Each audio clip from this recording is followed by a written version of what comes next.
On est le 22 novembre 1963. Le président états-unien Kennedy défile en voiture à Dallas, dans le Texas, et à 12h30, un coup de feu retentit.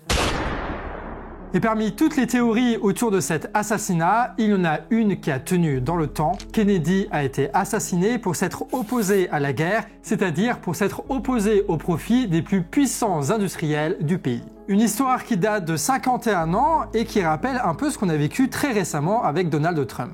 Trump, c'est un président pas comme les autres, suffisamment riche pour financer lui-même sa propre campagne électorale, il est devenu président et aurait mis en place une politique anti-guerre. Certes, il perd l'élection de 2020, mais il revient en 2024 en tant que favori avec un discours simple, mettre fin à la guerre pour réinvestir l'argent pour améliorer la vie des États-Unis. Et là, on est le 13 juillet 2024, près de Butler, en Pennsylvanie. Il est 18h11, Donald Trump est en plein meeting quand soudain... S'il n'avait pas tourné la tête, il serait mort. Au lieu de ça, son cri de ralliement « Fight » devient l'un des instants les plus mémorables de l'histoire politique états-unienne. Pour Viktor Orban, le chef de l'État hongrois, la tentative d'assassinat contre Trump est une attaque contre tous les politiciens pacifiques. Pour lui, Trump réalise le plan de Dieu pour lutter contre la guerre. Le frère de Kennedy lui-même a rejoint la campagne de Trump et réaffirme que son candidat est celui de la paix. I want to share with you the biggest reason that I stepped out of the presidential race to endorse Donald Trump, and I'm talking about the slide toward nuclear war. I've had extensive conversations with him and his team. He understands the danger. He sees through the neocons now. He's going to de-escalate with Russia, and he's going to cancel the neocons' plans for wars with China and Iran too.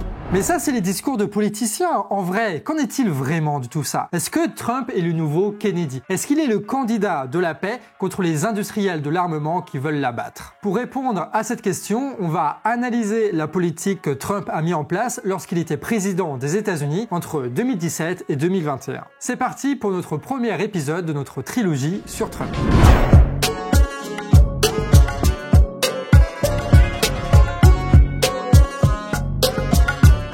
On va commencer avec ce qu'il y a de plus structurant dans la pensée et dans la politique de Trump, c'est ce qu'on appelle l'American First. C'est son grand slogan de campagne en 2016. Il veut développer une politique pour pousser les investissements et l'industrie à revenir aux États-Unis pour Make America Great Again, comme c'est marqué sur les casquettes. Et derrière les slogans, en réalité, c'est une lutte économique qui se joue, avec de puissants États qui sont en concurrence à l'international pour imposer leurs grandes multinationales, c'est ce qu'on appelle l'impérialisme. Pour maximiser leurs profits, beaucoup d'industries états-uniennes ont dans leur histoire délocalisé notamment en Chine, ce qui a renforcé les grandes entreprises chinoises, leur ont permis d'investir, de se diversifier, d'innover jusqu'à aujourd'hui concurrencer les grandes multinationales états-uniennes. Que ce soit directement sur le territoire états-unien ou à l'étranger, comme en Amérique du Sud, où les entreprises chinoises captent les marchés immobiliers, énergétiques et d'infrastructures. Cette concurrence et cette délocalisation, ça a eu des répercussions dans le prolétariat états-unien, avec du chômage et une pauvreté accrue. Un prolétariat qui a d'ailleurs largement soutenu la candidature de Trump en 2016 pour cette raison. Surtout qu'au moment des élections de Trump, on est dans un contexte encore de post-11 septembre,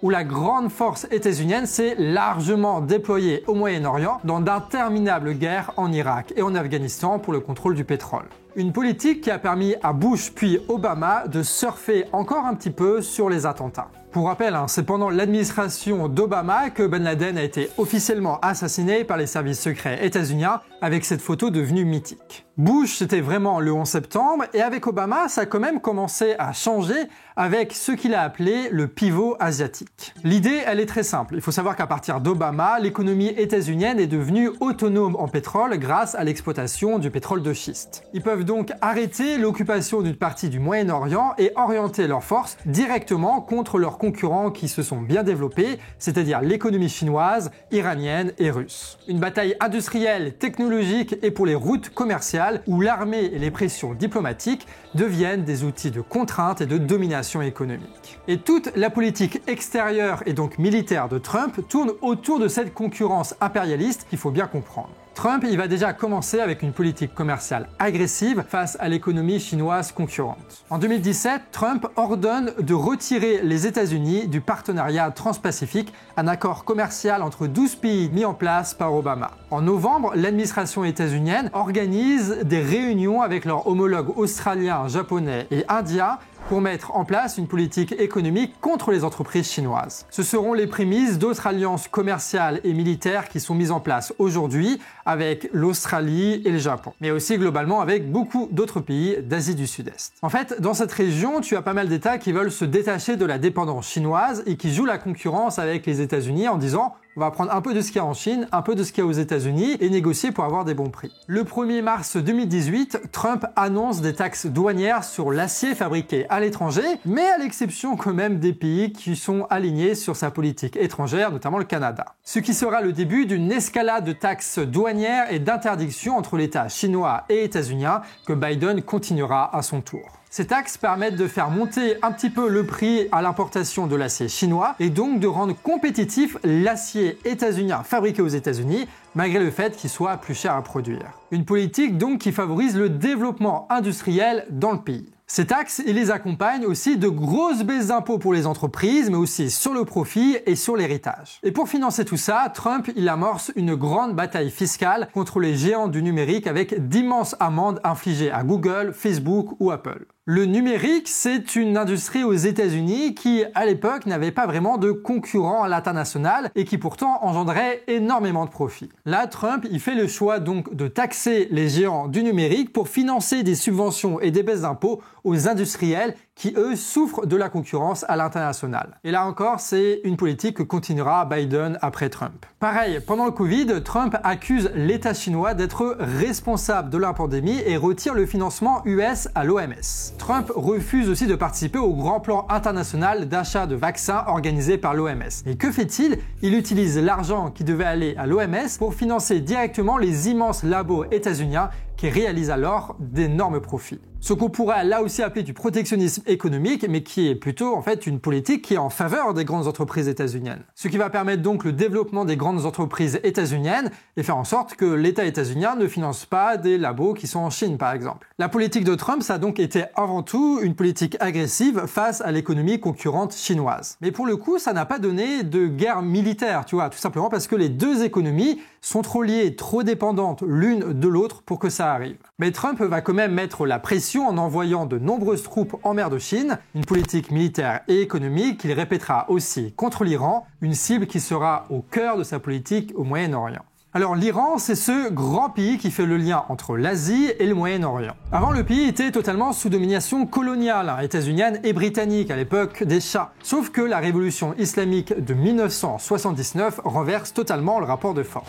Les puits de pétrole sont nationalisés, la relation avec l'URSS se renforce et l'État iranien se construit peu à peu comme un impérialisme concurrent à celui des États-Unis. Le marché iranien est interdit aux entreprises états-uniennes et dans la région, au Liban, en Syrie, au Yémen, à Gaza, l'influence iranienne déstabilise la diplomatie et le commerce états-unien. Avec le temps, la propagande iranienne et états-unienne mettent en scène leur rivalité. Par exemple, en 2017, Trump soutient le blocus contre le Qatar, mené par l'État saoudien, émirati, égyptien et du Bahreïn. À ce moment-là, les chefs qataris sont accusés de financer le terrorisme, mais surtout de renforcer leurs relations commerciales avec l'Iran, qui est juste de l'autre côté de la mer. L'objectif pour l'Alliance était donc d'attaquer économiquement le Qatar pour forcer les dirigeants à couper leurs relations avec l'Iran. Et Trump y fait ça alors que le Qatar est l'une des premières bases avancées états-uniennes au Moyen-Orient. On y retrouve par exemple le quartier régional de l'armée états-unienne au Moyen-Orient. Là, Trump délaisse en fait temporairement l'armée en faveur d'une autre guerre, la guerre économique pour servir les mêmes intérêts, c'est-à-dire l'affaiblissement des concurrents. En octobre de la même année, il va aussi faire sauter l'accord sur le nucléaire iranien. Cet accord permettait, en échange d'allègement de sanctions, de limiter le développement des armes nucléaires iraniennes avec la présence d'observateurs internationaux. Trump fait sauter cet accord et rétablit le quasi-blocus contre l'économie iranienne qui étouffe totalement la population. Là, Trump choisit de renforcer la guerre économique en espérant que la famine produit une révolte à l'intérieur de l'Iran qui fera tomber les mollahs. Un blocus que Trump organisera aussi contre le Venezuela. Et à chaque fois, ce sont des actes de guerre qui mènent à des privations et à des famines pour une population entière. Donc c'est pas la guerre avec les armes, mais c'est la guerre quand même. Sauf que la population iranienne n'arrive pas à renverser ses dirigeants, les mollahs sont toujours au pouvoir, et ce blocus les précipite dans une logique guerrière. Puisqu'avec ce blocus, le gouvernement iranien n'a plus aucun intérêt à obéir aux injonctions occidentales sur le nucléaire, ce qui accélère le développement de la bombe. L'idée pour les chefs iraniens, c'est d'avoir une arme de dissuasion massive pour intimider l'armée israélienne et limiter leurs attaques, notamment en Syrie, au Liban et au Yémen. Et le développement de cette arme nucléaire, c'est une course contre la montre qui pousse de son côté l'État israélien à rentrer en guerre contre l'État iranien le plus rapidement possible, précipitant les conflits dans la région, notamment au Liban. Et c'est précisément ce qu'on constate aujourd'hui. Et en plus de ça, isoler l'Iran à ce point avec ce blocus, ça a poussé son économie à trouver d'autres débouchés. Ils peuvent pas commercer avec l'Europe ni avec les États-Unis, très bien, ils vont envoyer leur pétrole massivement en Chine. Les sanctions qui ont suivi aussi contre la Russie a renforcé les relations commerciales et diplomatiques russo-iraniennes, ce qui fait que tu as un jeu d'alliances qui se renforce avec d'un côté les USA et Israël, et de l'autre côté, des économies de plus en plus codépendantes entre la Chine, l'Iran et la Russie, des alliances qui se rajoutent à une escalade militaire permanente qui pourront déboucher dans quelques années à un conflit majeur. Une politique belliquiste sans l'être directement qui permet de justifier des sanctions et donc pour les États-Unis de valoriser ces grandes entreprises. Et on trouve aussi la volonté de sanctionner l'économie iranienne à travers les actions en Afghanistan. L'Afghanistan, c'est juste à l'est de l'Iran, c'est ce grand pays-là, et Trump il a renforcé au début de son mandat les opérations spéciales en secret dans le pays. Mais rapidement, en 2019, il commence à enfin retirer les troupes états-uniennes d'Afghanistan qui étaient là depuis 2001 et ça contre l'avis de l'administration états-unienne. En 2020, le président états-unien va même signer un accord avec le futur gouvernement taliban. L'accord est simple, d'un côté les talibans doivent lutter contre le terrorisme et de l'autre côté tu as l'armée états-unienne qui s'en va. Alors est-ce un acte de paix? C'est plutôt la continuité de ce que Obama avait initié et ce que Biden conclura au premier mois de ses mandats, totalement dans le chaos d'ailleurs avec le départ de l'armée états-unienne. Et si l'État états-unien donne le pouvoir aux talibans, c'est aussi parce que eux ont une politique hostile vis-à-vis du gouvernement iranien. Depuis le départ états-unien, les talibans ont commencé une guerre de l'eau contre l'Iran, le grand concurrent à l'impérialisme états-unien dans la région. Trump suit en fait là une de ses marottes, laisser les autres appliquer une politique favorable à son impérialisme pour concentrer sa lutte contre les concurrents économiques directs que sont l'Iran, la Russie et la Chine. Trump a donc toujours servi l'impérialisme états-unien, mais par contre, il n'a pas toujours retiré des troupes. Il n'y a qu'à voir ce qui s'est passé en Arabie Saoudite. À l'époque, aux États-Unis, donc entre 2017 et 2021, il y a un gros scandale. C'est celui de l'implication des USA en Arabie Saoudite. Ils vendent des armes là-bas, ils financent le régime, alors que, tout ce pognon et ces armes sont utilisés pour massacrer les Yéménites dans la pire crise humanitaire de l'époque. D'ailleurs, il y a eu le même scandale en France pour les mêmes raisons. Le Congrès états-unien tente alors d'imposer une loi pour mettre fin au soutien de Washington au royaume saoudien. Et à ce moment-là, Trump y met son veto et maintient la vente d'armes à l'armée saoudienne. Il profitera même d'une attaque d'installations pétrolières saoudiennes imputée à l'armée iranienne pour déployer 3000 soldats de plus en Arabie Saoudite avec des avions de combat et des technologies de missiles. Et donc là, on voit que Trump il décide de maintenir la guerre entre l'Arabie Saoudite et le Yémen, de continuer à vendre des armes, de continuer à financer le régime et de déployer son armée là-bas, tout simplement parce que l'Arabie Saoudite est un allié stratégique dans la région et que c'est l'un des premiers acteurs diplomatiques. Surtout qu'avec le développement du pétrole de schiste, les États-Unis n'importent plus de pétrole d'Arabie Saoudite. Le royaume exporte donc sa production vers la Chine. Ce qui fait que le commerce d'armes et la présence militaire, c'est un moyen pour Trump de continuer à garder un peu le contrôle sur le royaume saoudien pour qu'il lui serve d'intermédiaire dans la région. Donc on voit que le truc en commun de toutes ces politiques, c'est pas la recherche de la paix, c'est la recherche du renforcement de l'influence économique, militaire et diplomatique de l'impérialisme états-unien partout dans le monde. Ce qui est très loin d'être révolutionnaire puisque c'est globalement l'histoire états-unienne depuis que ce pays existe. En fait, c'est plus la situation qui a changé avec le développement de l'impérialisme iranien, chinois et russe, qui fait de la concurrence, qui fait que l'État états-unien est obligé d'adapter sa stratégie pro-business pour toujours valoriser les intérêts de ses entreprises. Et ce qui a permis aussi à Trump de développer un discours anti-guerre qui lui a permis de mobiliser ses troupes et de se faire élire. Ce qui est une très belle façon pour les bourges états-uniens de continuer à garder le contrôle du pays. Sauf que cette politique, elle conduit parfois à des drames des années plus tard, et pour ça, il n'y a rien de plus flagrant que la politique de Trump vis-à-vis Israël. Dès son arrivée à la Maison-Blanche, l'administration Trump a tout fait pour permettre le développement israélien au Moyen-Orient. À partir de 2017, Trump travaille pour sortir Israël de son isolement diplomatique et économique. À travers de nombreuses réunions et accords, il parvient à ce que le Bahreïn et les Émirats arabes unis reconnaissent enfin l'existence de l'État israélien. Une reconnaissance qui va permettre des accords économiques, notamment entre les entreprises émiraties et israéliennes, pour l'exploitation du gaz au large de Gaza, d'Israël et du Liban. Trump tient donc là une politique, oui certes anti-guerre de réconciliation, mais qui a un objectif, celui du partenariat économique et l'exploitation des ressources, c'est-à-dire le développement capitaliste de la région. Pareil pour l'État soudanais qui reconnaît Israël en échange d'une aide financière qu'on retrouve aujourd'hui dans la guerre civile, et pareil pour l'État marocain qui, en échange, obtient des États-Unis une déclaration admettant que le Sahara occidental leur appartient. Ce territoire est contesté entre l'État marocain et algérien et cette reconnaissance états-unienne va accélérer le conflit entre les deux États. Et aujourd'hui, on se retrouve dans une situation qui est assez proche d'un conflit armé. En décembre 2017, Trump va même plus loin que tous les autres présidents états-uniens dans son soutien à l'État israélien. Il va reconnaître que Jérusalem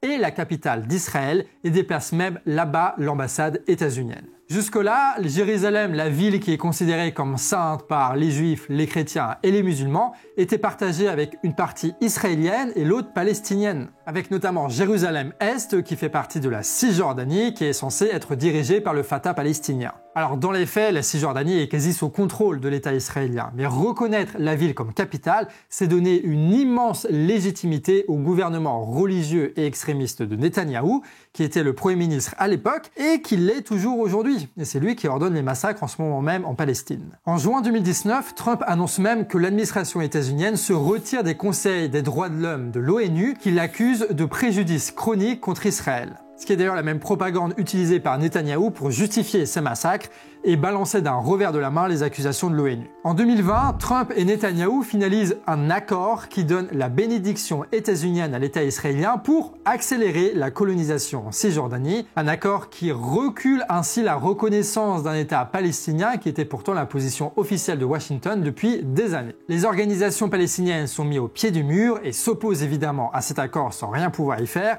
comme de nombreux États arabes de la région. Une accélération de la colonisation qui renforce la situation de conflit et d'urgence qui aboutit le 7 octobre à l'attaque du Hamas, suivie des bombardements et de la colonisation massive de Gaza et de la Cisjordanie. Ce qui fait qu'avec le recul, Trump a littéralement joué les pyromanes dans la région. En bousculant les équilibres en faveur de l'État israélien, il a créé toutes les conditions pour l'une des pires guerres qu'ait connue la région. Un jeu dangereux, mais un jeu qui n'est pas désintéressé. Pour faire simple, l'économie israélienne et états-unienne sont étroitement liées. Donc le développement des entreprises, du territoire et de l'économie israélienne profite d'une façon ou d'une autre aux entreprises états-uniennes. Détruire Gaza et coloniser la Cisjordanie, ça va permettre le développement de l'économie israélienne et donc augmenter le profit d'entreprises et d'actionnaires états-uniens. En plus que l'État israélien va renouveler tout son matos militaire, donc ça va enrichir comme jamais les industriels de guerre états-uniens. Et surtout, l'influence grandissante israélienne dans la région permet à l'administration états-unienne de contrôler beaucoup mieux le Moyen-Orient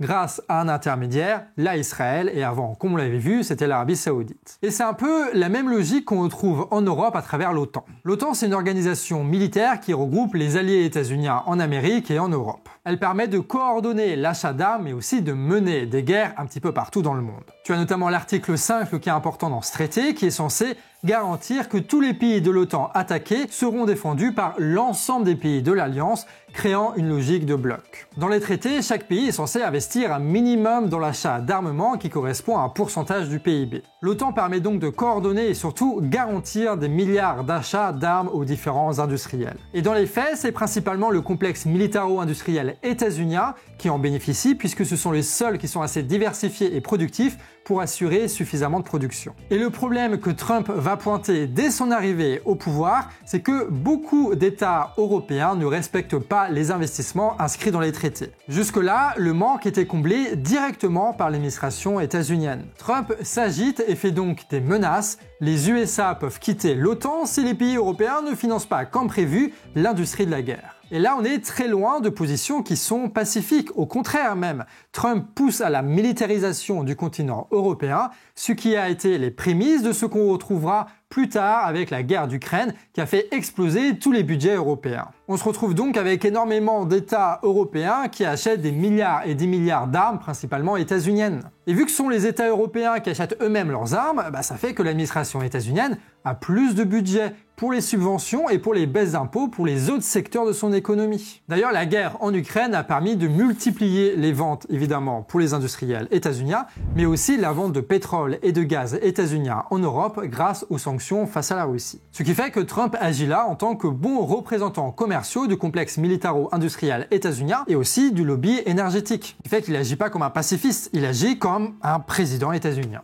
Dernier exemple, la Corée du Nord. À l'époque, il y avait une escalade grandissante entre les deux Corées. Trump intervient alors, menace la Corée du Nord sur Twitter, puis à l'ONU, avant de rapidement calmer le jeu. Les deux dirigeants se rencontrent pour la première fois à Singapour, puis Trump vient lui-même en Corée du Nord, une première pour un président états-unien. Les images sont fortes et on peut dire que c'est une grande avancée diplomatique, parce que pour une fois, les grands ennemis se rencontrent et le risque de guerre recule. Sauf que ça, c'est ce que disent les images, mais c'est pas ce que dit l'histoire. Parce que concrètement, qu'est-ce que l'intervention de Trump en Corée du Nord a-t-elle changé ? En réalité, pas grand-chose. Aucun accord n'a été signé entre les deux pays et les nombreux sommets qui ont été organisés ensuite ont été des échecs. Et l'escalade militaire aujourd'hui entre les deux Corées continue et s'aggrave. Tu sais, c'est comme avec Macron, il faut dissocier les effets d'annonce des politiques réelles. Mais au-delà de ça, on peut se poser la question, pourquoi est-ce que Trump est intervenu en Corée du Nord ? Parce que la Corée du Nord, c'est un pays qui est allié avec l'État chinois, qui est très important pour son développement à l'international. Et en voulant sortir de l'isolement la Corée du Nord, il casse un peu la dépendance des dirigeants nord-coréens avec l'État chinois. Alors oui, c'est une politique pacifiste de réconciliation, mais c'est surtout une attaque diplomatique très forte contre les autorités chinoises et leurs alliances dans la région. C'est pour ça que ça a été fait. Encore une fois, Trump ne choisit pas le pacifisme ou la guerre, il choisit les intérêts des industries états-uniennes. Ah oui, et tout petit détail, vraiment pour finir, si Trump était véritablement pacifique, il aurait libéré Julian Assange. Il l'aura pas laissé crever en prison parce que grâce à Assange, à travers Wikileaks, on a pu voir tout ce qui s'était passé dans les crimes de guerre en Irak et en Afghanistan. C'est grâce à ce savoir-là que des mouvements anti-guerre ont pu naître aux États-Unis et que véritablement il y a pu avoir de mouvements de contestation pour la paix là-bas. Sauf que Trump, il aime pas trop les journalistes qui balancent les vérités, notamment sur l'armée et sur les industries états-uniennes, donc il a choisi délibérément, pendant 4 ans, de laisser Assange enfermé. Ce qui est assez cynique parce qu'il a surfé sur Wikileaks pendant sa campagne électorale d'ailleurs. Bref, que conclure de tout ça, c'est que derrière les discours, Trump est avant tout un président états-unien et qu'il a agi tel quel. Il a pris la tête d'une puissante administration pour défendre des intérêts des grandes entreprises et de leur influence dans le monde. C'est ça en réalité qui motive toutes les décisions de Donald Trump. Le pacifisme ou la guerre, c'est que des effets collatéraux de cette politique. Trump a choisi la guerre quand ça intéressait l'impérialisme états-unien, que ce soit à travers l'OTAN, l'Arabie Saoudite ou Israël. Ou sinon, ces choix de paix, c'était des choix de réconciliation pour permettre le développement économique qui profitait là encore aux grandes entreprises états-uniennes. Trump, en réalité, c'est surtout le président qui a su organiser un tournant en orientant définitivement la politique états-unienne vers ses nouveaux adversaires économiques que sont la Chine, la Russie et l'Iran. Un changement par rapport à Bush, une continuité par rapport à Obama et ce que Biden a poursuivi dans son mandat. L'administration états-unienne se sert de la guerre pour foutre le bordel chez ses concurrents, comme en Iran ou en Russie. Mais quand la guerre devient un bourbier financier sans débouché commercial comme en Afghanistan, ils arrêtent. Trump a joué alors sur les désengagements là où la guerre est inutile pour se faire passer comme un pacifique, tout en renforçant la guerre utile aux intérêts des entreprises états-uniennes. Sachant que la guerre militaire, ce n'est pas la seule guerre possible. La guerre économique, elle aussi, elle fait des ravages. Il n'y a qu'à voir la pauvreté et les épisodes de faim qu'il y a au Venezuela ou en Iran à cause du blocus états-unien pour s'en rendre compte. Mais ce discours anti-guerre que Trump utilise dans sa campagne, c'est pas nouveau. Je veux dire, il y a une grande histoire des mouvements pacifiques aux États-Unis qui a été portée par des générations et des générations de militants et qui a laissé sa trace dans la culture et dans les pensées états-uniennes. Et c'est précisément sur cette culture anti-guerre, anti-militariste que Trump mobilise ses militants et convainc ses électeurs. Mais ça, vous l'aurez compris, ce sera pour le second épisode. Cette série, comme vous pouvez l'imaginer, c'est beaucoup de travail, de recherche, d'écriture, de tournage et de montage. Donc si vous voulez soutenir notre équipe et notre indépendance, vous pouvez retrouver en description un lien Tipeee. C'est grâce à vos dons mensuels qu'on arrive à travailler tous les jours et à vous fournir ce genre d'analyse que vous retrouvez nulle part ailleurs. Le travail de recherche et de relecture a été fait par Debbie et le montage, cette fois, c'est Kouro. Vous pouvez vous abonner à la chaîne du Canard pour ne rien louper de ce qui va suivre, notamment les prochains épisodes de cette série. Et surtout, si vous voulez avoir des actualités tous les jours, on a une chaîne pour ça qui s'appelle Actu Réfractaire. Vous pourrez notamment suivre les élections états-uniennes qui arrivent dans à peu près un mois. Sur ce, amis réfractaires, des bisous et à la prochaine.